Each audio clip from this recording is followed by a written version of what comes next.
राजधानी दिल्ली में आम आदमी पार्टी विधायक आतिशी ने केंद्र सरकार द्वारा तीनों निगमों के एकीकरण का प्रस्ताव पारित करने पर अपनी प्रतिक्रिया दी और कहा कि एकीकरण सिर्फ एक बहाना है। बीजेपी चुनाव में आम आदमी पार्टी का सामना करने के लिए तैयार नहीं है। वो जानती है कि दिल्ली की जनता ने एमसीडी में अरविंद केजरीवाल की सरकार बनाने का फैसला कर लिया है, लेकिन जिस अनन फनन में बीजेपी ने एकीकरण की बात कहकर चुनाव टाला है, जो लोकतंत्र के खिलाफ है।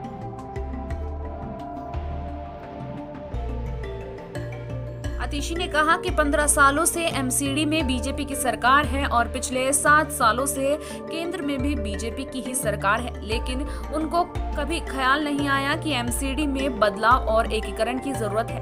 एमसीडी में बेहतर शासन की जरूरत है। आतिशी ने कहा कि अगर एमसीडी के 3 हिस्से करने से शासन में दिक्कत आ रही थी, एडमिनिस्ट्रेशन में समस्या आ रही थी, तो ये ख्याल पहले क्यों नहीं आया? क्या तीनों एमसीडी के मेयरों ने कभी कोई शिकायत लिखी? मैं केंद्र सरकार को और भाजपा को ये कहना चाहूंगी कि दिल्ली के लोग बेवकूफ नहीं हैं। दिल्ली के लोग देख रहे हैं कि आप क्या कर रहे हैं। दिल्ली के लोगों को समझ में आ रहा है कि सिर्फ एक कारण है जिसकी वजह से आपने ये यूनिफिकेशन का बहाना बना के चुनाव को टाला है, क्योंकि आपको, भाजपा को, हमारे प्रधानमंत्री और भाजपा के नेता मोदी जी को अरविंद केजरीवाल से डर लगता है। कहने के लिए तो भाजपा देश की सबसे बड़ी पार्टी है।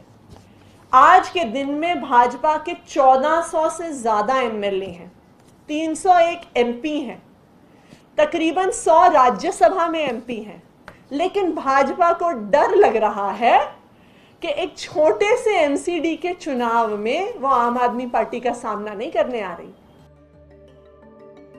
आप विधायक आतिशी ने कहा कि बीजेपी को पता है कि एमसीडी में जो कुशासन उन्होंने किया है, दिल्ली की जनता उससे परेशान है। उन्हें समझ आ गया कि बीजेपी आम आदमी पार्टी का सामना नहीं कर पाएगी।